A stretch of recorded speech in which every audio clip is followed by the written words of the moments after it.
Hey everyone, welcome to another episode of The Build Room. In today's episode, we are taking on the struts from the RA23, and hopefully we're going to take something that looks like this and turn it into something that looks like this. So stick around.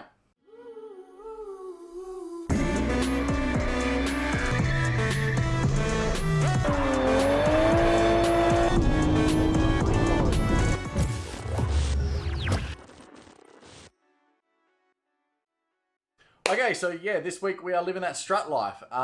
We have the passenger side strut here out of Violet Crumbles. It's looking particularly average, and we are going to run through it top to bottom. And that means we are going to replace the strut tops. We're going to put some new springs into it. We're going to put new shock inserts into it. We're going to replace the brake lines. We're going to rebuild the calipers. We're going to rebuild the hubs, and we're also going to put on some new slotted rotors. So that means we're going to get to see Frankie in action again as we powder coat some of these parts, and what we can't powder coat, we're going to paint.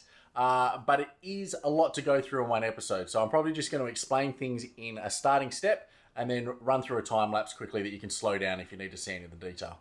So let's get into it.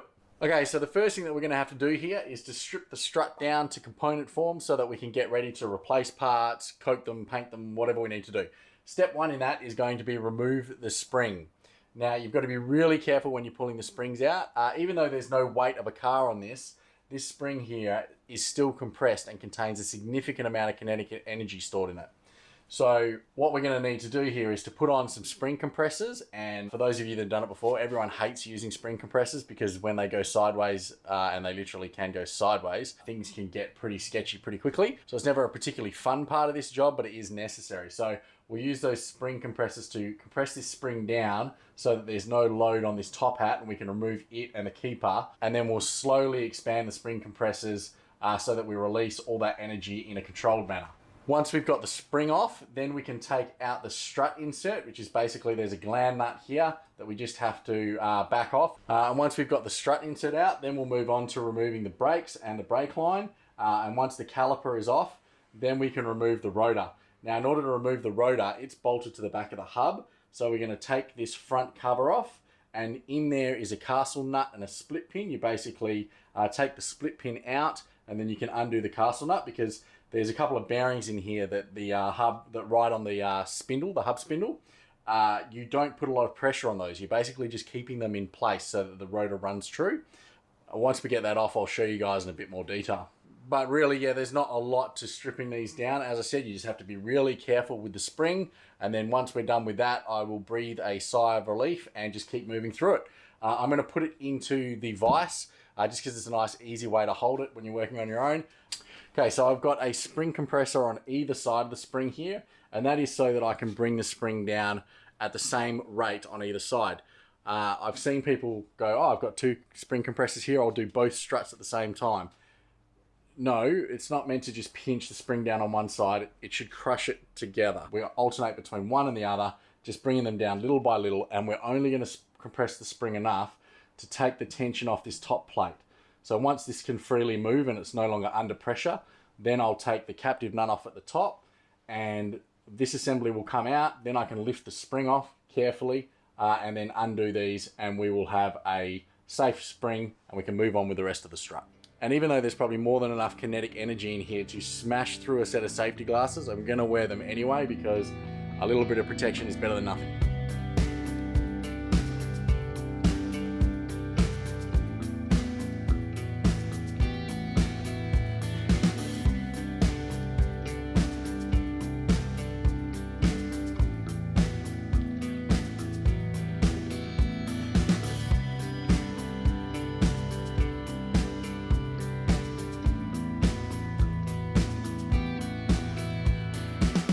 Alright, so that's it for the really sketchy bit, but you can see here, that is the height of the spring when it's uncompressed.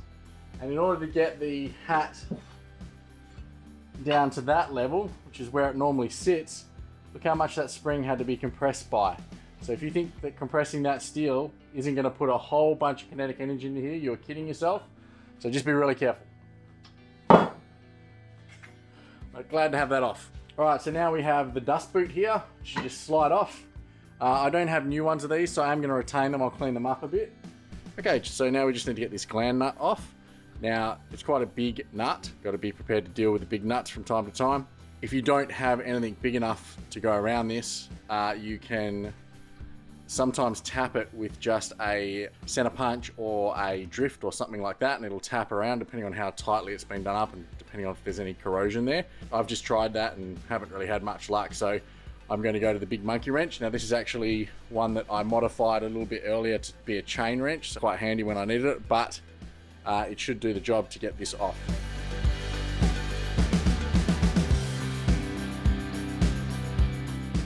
Now to pull out the old strut. What we have left is basically just a hollow tube that this sits into. Now there will be, or usually should be, oil in the bottom of this. That's basically, there's about 30 mils of oil. So we'll empty that out, and there will also occasionally be a spacer in the bottom of this as well, because these shocks are used on a number of different cars, and what they do is to get them the perfect length, they just give you a little shim for the bottom. So we'll clean all that stuff out once we get the rest of the parts off and can turn this upside down.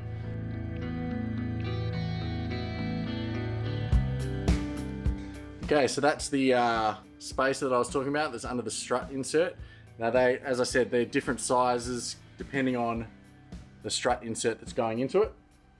So we won't be needing that one for the new struts, because I'm using a Gabriel Ultra out of a different car, so it's actually a different size and it's going to need a different spacer. So we'll get into that. Meanwhile, the oil is just leaking out onto the floor, so I'm just going to cover that. Okay, so if we have a look at the back of the rotor here, you can see there's one bolt here, another bolt under here just near the caliper. Once those two are off, this caliper will just slide off, and then we can come around here, take the front cover off and the castle nut that I was talking about in here, and once those are undone, this whole hub assembly and rotor should slide off as well.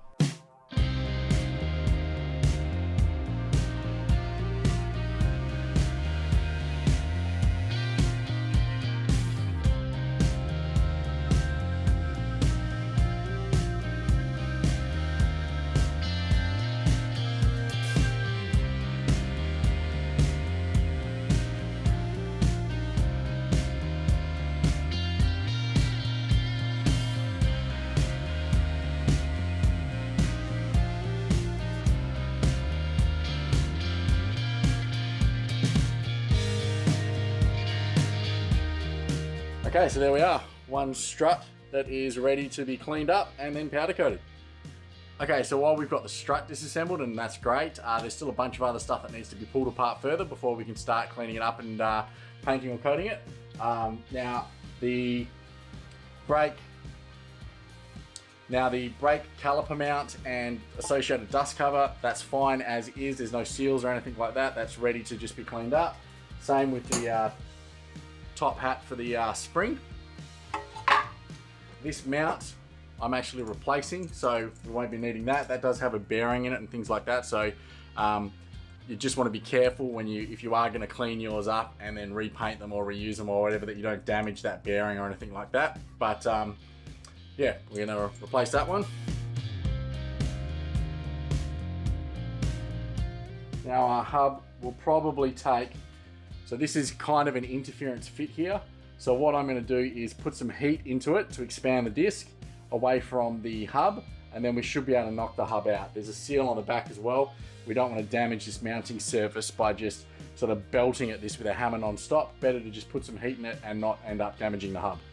The other thing that's worthwhile doing before you get heat into this is just to put a bit of wax and grease remover around it. Not to lubricate it or anything just yet, because obviously as we heat that, it'll burn it all off. But what I do want to do is get a brush on and just clean away the top surface in terms of corrosion and any dirt, so that when I'm trying to knock the hub through, I'm not fighting against that. Easiest way to do that is just same as we did on cleaning up the strut, a wire brush on a drill.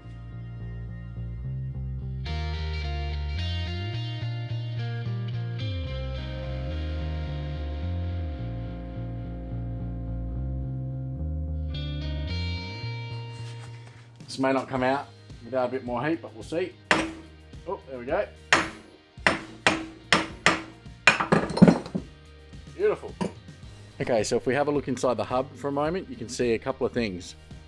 Just here, you can see the race for the bearing. So this is the smaller bearing that was on the front. Basically sits inside here and rotates.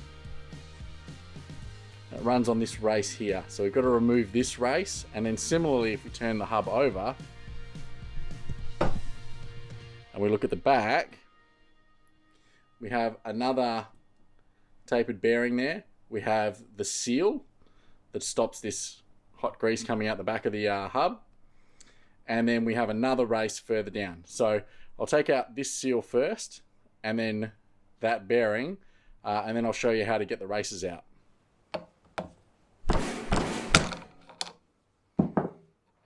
As it's the seal,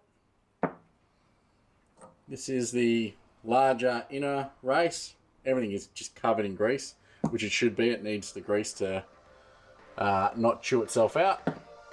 So, just clean some of this out.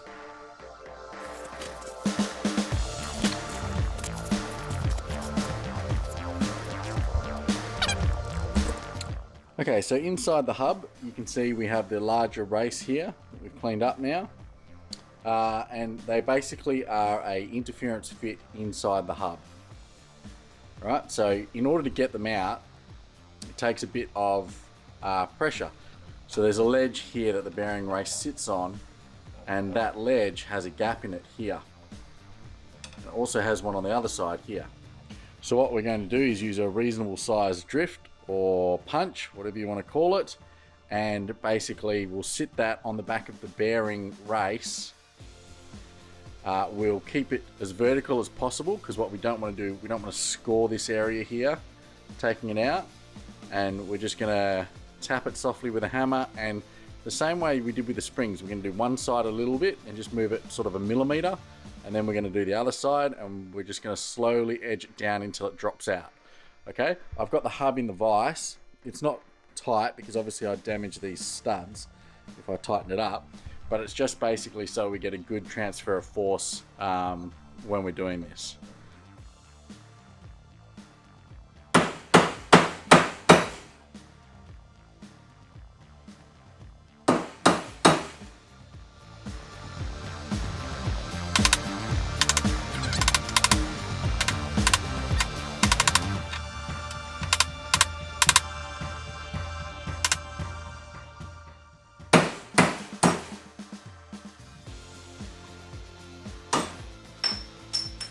Alright, and that is our bearing race out. So now we just need to flip it over and do the large race as well.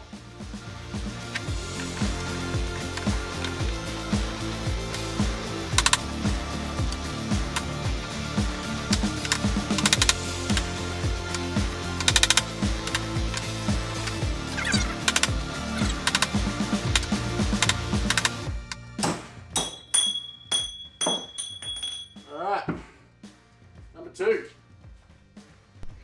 So we look at the inner surface for the race here. Still nice and smooth, no gouges or anything like that, so pretty successful on that side. And then on this side, much the same. Yeah, no scratches or anything, so it looks like we have done pretty well. So that's basically as far as we need to strip this down. So this one we won't powder coat because there's too many surfaces that need to stay bare metal. So this front hub base, we don't want uneven powder coat on it because we want the wheel to sit on it flush and true. So we just clean the rust off. We obviously don't want powder coat in here anywhere, and we don't want powder coat on the mounting surfaces for the rotor either. So I'll just use a bit of caliper paint for that, black caliper paint.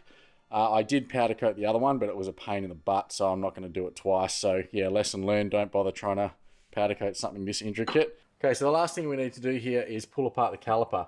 The caliper's a pretty simple one. It's only a single piston, quite simple and easy to rebuild, provided it's in good shape. When you're pulling apart the calipers, if you don't have a diagram or anything to work off, I'd recommend just pop the pads out first. So this one can be a bit of a pain to get out because it has on the back of it a little I think it may be a wear sensor. So basically there's a little piece that comes through here, and then when it touches the disc, it grounds out, and you get a light from the OK monitor on the GTs.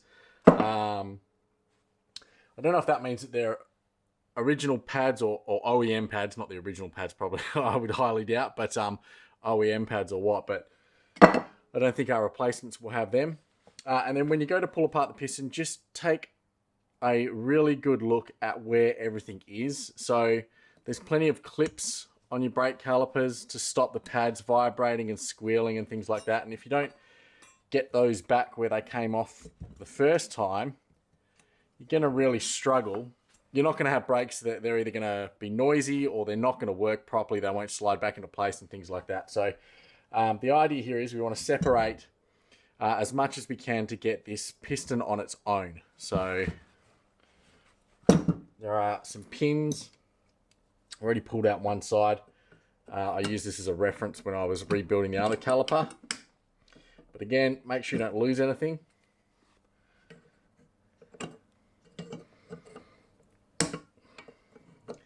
So these little pins here basically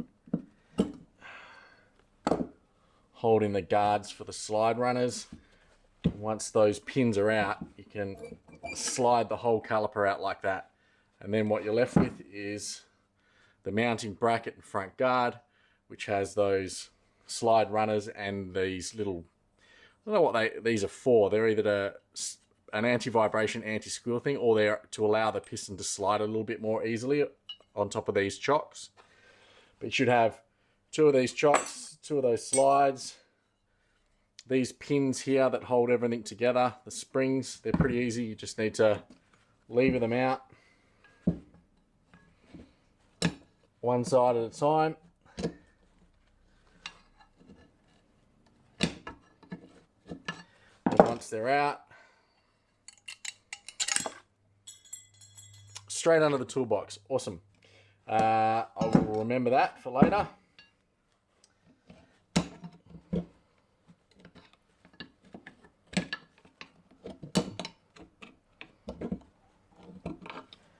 One side, the other.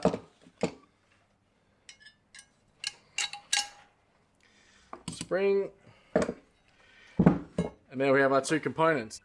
Okay, so looking inside the caliper here, what you can see is a rubber seal here and the piston. So the rebuild kit involves this outer rubber seal and then a seal that goes around the piston, which is just a square cut O-ring. And all you're really looking to have is, once we pull this piston out, and I'll show you how to do that in a second, we're looking to have a good surface on the piston and a reasonable surface on the inside of the cylinder for that piston. And then basically we just replace the seals and put it back together.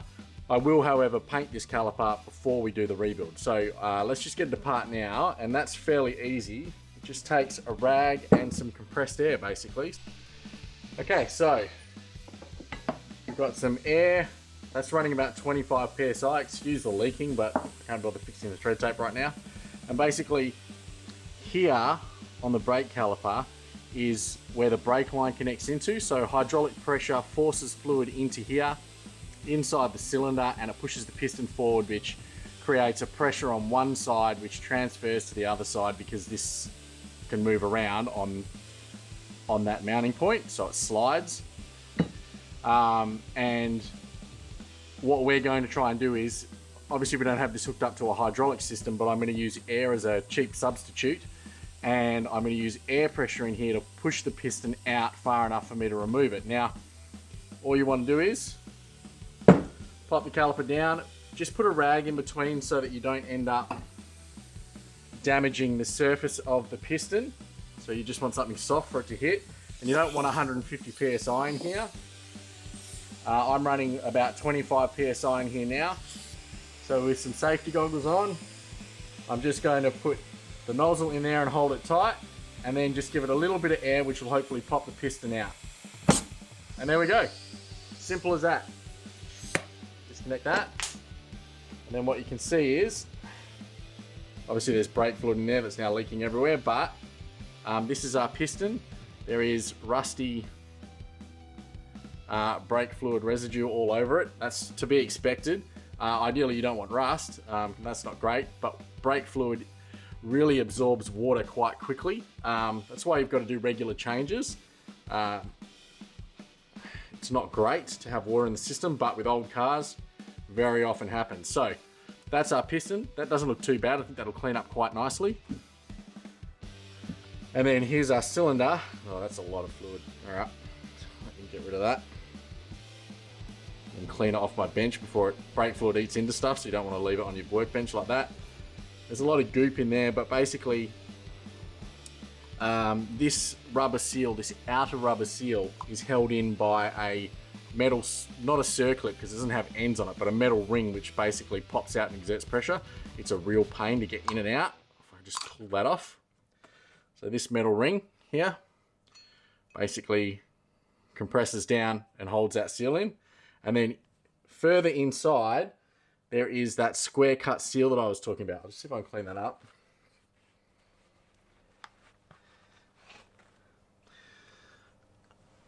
Now, I don't know if you can see that, but about there is that square cut seal. I'm going to try and get it out, but what I don't want to do is start jamming sharp tools in here and scratching the surface.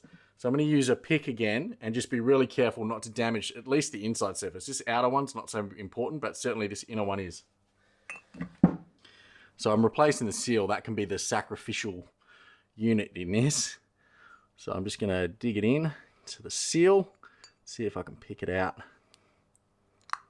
There we go.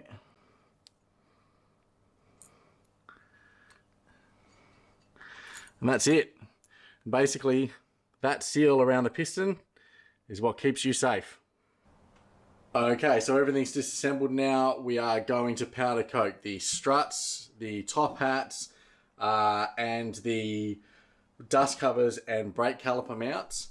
We're going to paint the calipers in a yellow, and we're going to paint certain areas of the hub in a brake high temp black as well.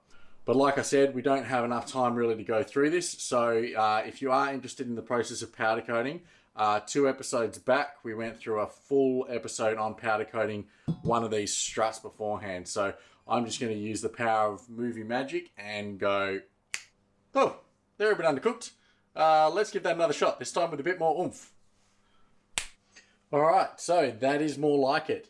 As you can see, we powder coated all of these. The powder coat came out okay. It did have a little bit of dirt in some of the pieces, but I think it's going to do more than protect it, so I'm not too worried about that. These are all done now, and we're ready to get back to assembly, and we'll try to do that without damaging the powder coat or the paint too much. But we're at the 25-minute mark on this video already, so I'm going to have to stop it there. There's about 30-35 minutes more footage as we put these things together and show you all of the detail that you guys have been telling me that you want to see in these videos. So unfortunately, we're just not going to have enough time to cram it into one. But I can say that I have finished both struts now, so I can 100% guarantee you in the next episode, you will get to see 2 finished struts that are ready to go back onto Violet Crumbles. So make sure that you're subscribed and you've got your notifications set so that you see when that one comes out, and I will see you next. And in the meantime, if you want to keep yourself busy, we've got the full Violet Crumbles series and the A90 stuff coming through now. So check that out, and I will see you next week on the build room. Thanks very much. Bye for now.